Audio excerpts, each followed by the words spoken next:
Hello, beautiful souls. So I'm having a hard time making this video.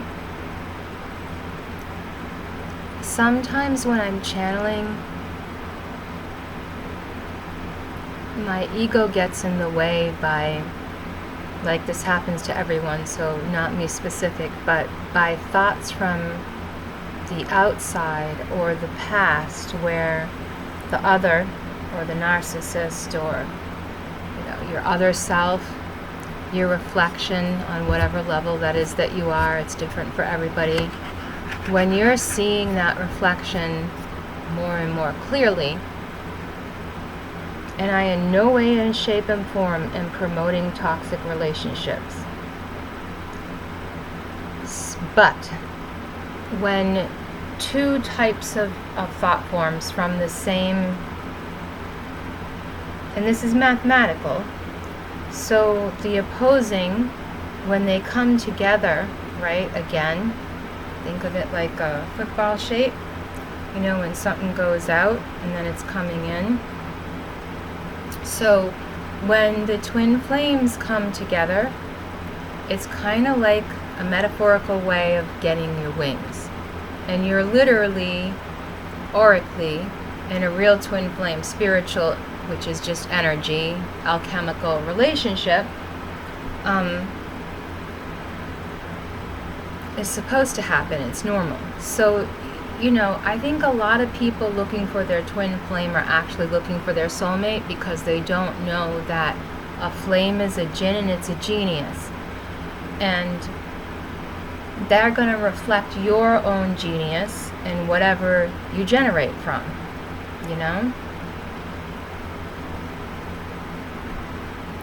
But in this Kali age, I talked about how the one has got to contrast the other so much. And how it's necessary for the process.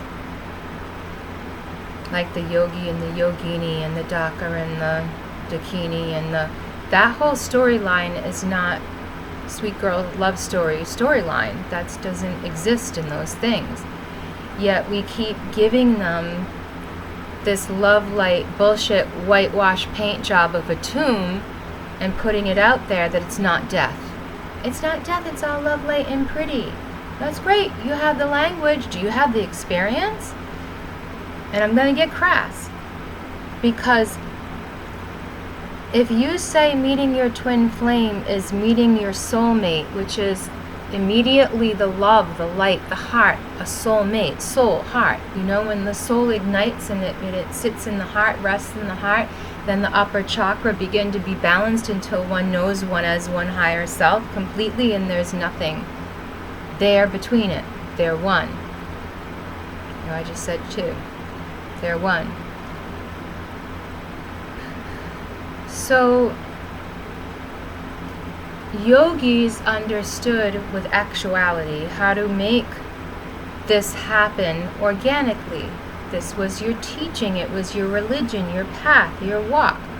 You make this dakini, you make this mofo woman, you make these two become so one that the Buddha and the dakini are one, meaning they can move as one spirit all around the world into different bodies. And if you know it, it's because you've been there and done that, right? Is that a lie? Am I telling you a lie? You know something or about something when you've been there and you've done that. I'll just leave it at that. That's the truth. That's the simple truth. So in Hollywood, they talk all in their gang, in their bubble, in their gang fake mandalary thing they're making with mage. And people's souls and trapping them into these lies of resonating with those frequencies. So,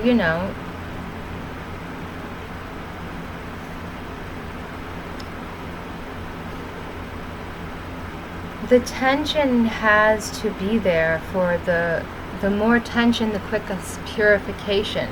When you actually understand, comprehend, and this is what a lot of yogas don't get and don't care because you're an experiment.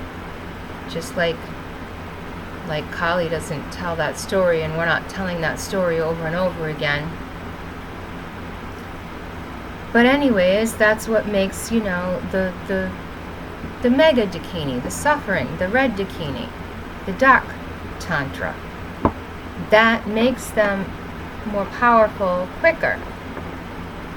So the whole thing is a game, you know, to the Daka sometimes. And so you have to be able to relate to that on an organic level. As a woman being made into that, not a choice, made into that. But then as you know your higher self, you know this was always your choice because you know it, so you've been there and you've done it. So this is how you know you're being your channel. I know I'm putting it simple, but it's profound. It takes a lot to get there. It's a ride, you know?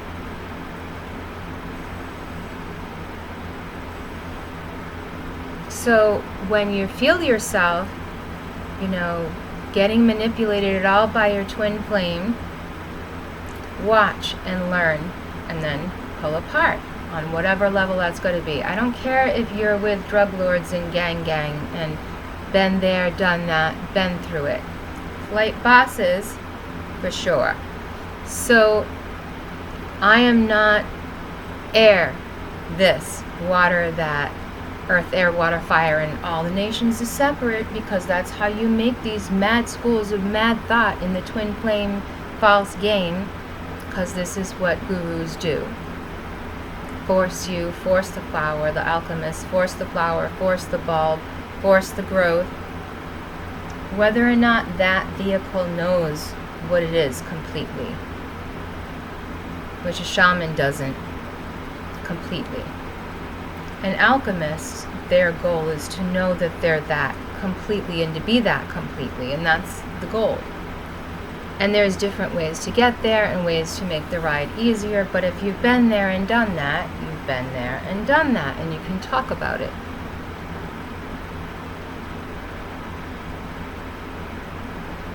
And so on that level is how we're all learning who we are here. How much do we remember from our last life that we've been there and done that while we're here in this, connecting energetically to our toroidal field, which is all the selves we've ever been. And I've explained this before and took these videos down.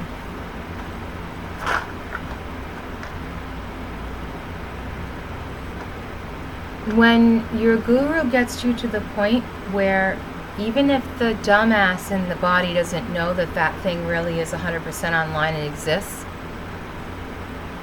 you force that on them and they force that on you, whether or not they got what they were doing.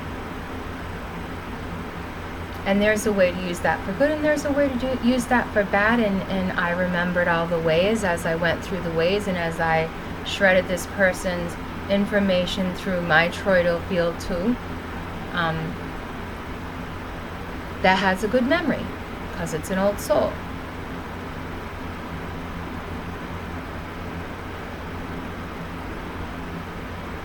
And how the world makes that something so stupid and evil.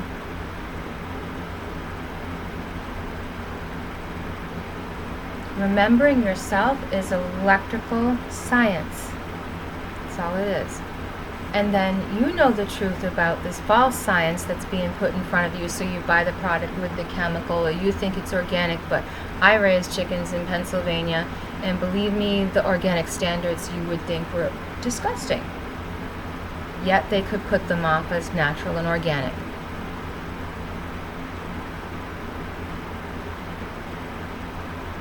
Leave that there. But however high you can connect within your yin and yang of your own life, because you all have a soul, a flame that has a twin, and it may not be a physical fractal on this earth, but that happens. And the polarity of fire is water, but they're actually the same thing. Plasma. So when they're unified, that makes a chemical process not only in the human being but in the storyline in the toroidal field, because as much as you can see of your self, your whole self, all the selves, you bend, think of the wheels, the angels, your mandala, that's how far you see. And so you have to start seeing the polar other as you, so you don't destroy it. Because easily enough, if you can destroy yourself, you can destroy anything. And so that needs to be turned against you when you have the power to do that. You know, tear yourself down, tear others down on whatever level you see that. You know, like narcissistic or spiritual or whatever, and warfare, you know, whatever. Star warfare and all the made-up star stories. We're floating here in with our feet on the ground for some soul contract reason until we're done with that in this form, or until we just know that we're this form. That's what the toroidal field does for you. You're remembering all your forms, and it's not just a little bit of electric, it's a lot. And you're remembering not only your past lives, but fractals of you here on earth now, because you have a polar energy on the other side of you that has all the same energetic coherence. And to make a dakini, you can do that electrically by doing exactly what I just said. So it's an alchemical process to create a spiritual, more spiritual being through upping the field of energy with this yin-yang stuff, until one gets to the point both where they can't be broken down from who they are in the heart space. And if that polarity is used correctly, the more it's used, whether conscious or unconscious, the narcissist is fueling you. And it's not going to leave your vision. It's always going to find you in some form here until you realize it's the wounded part of you, or it's the wounded part of your other divisions, all these pieces of you. But you can't own that until you bow to the soul. Like, that's first step with seeing the self. If you can't see, feel, touch your original self, you're disconnected from it. And so these are just energetic patterns of that. So when the fire ignites in here, and then, you know, it raises up through this chakra, and then we do this in dance, you know, and do these energetic things, because it clears a field, and we were created to know that when we remember our creation. And so one starts being one's own yogi and doing all this change within the self. And because we're aided and designed for it at this time in space to ignite and do this. So real gurus everywhere are just telling everybody, bow to your soul, bow to your soul. Like, stop looking at those gurus who are super famous and start looking right here, because that guru might be in there, you know?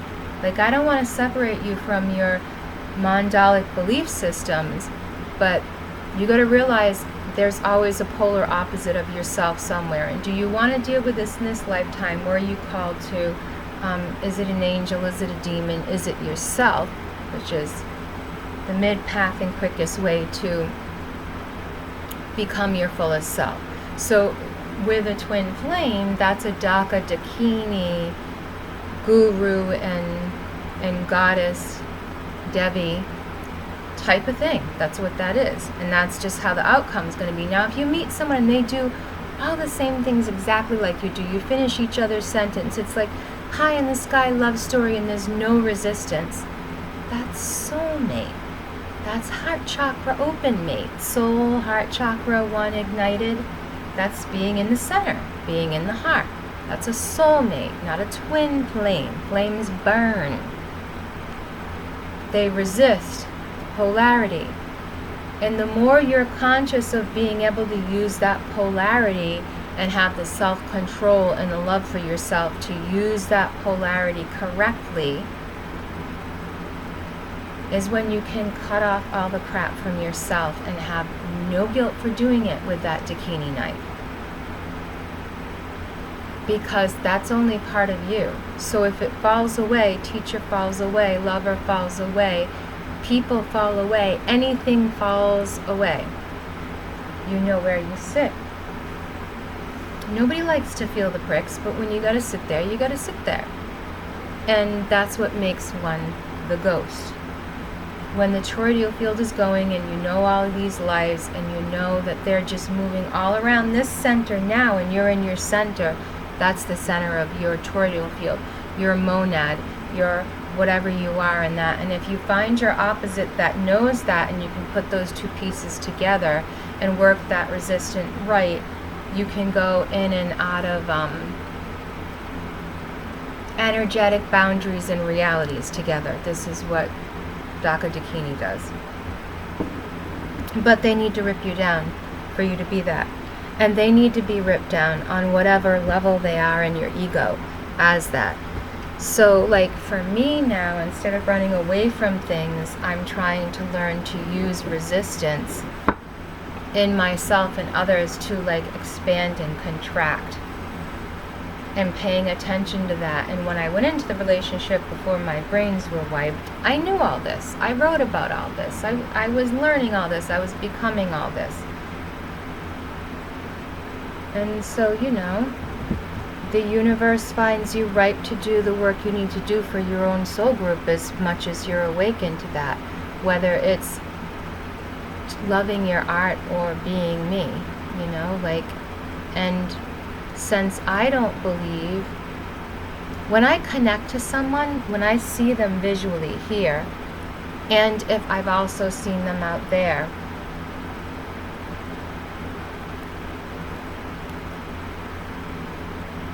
I know feel a certain resonance, and then I know that they are part of me. This story, this field. Hold on.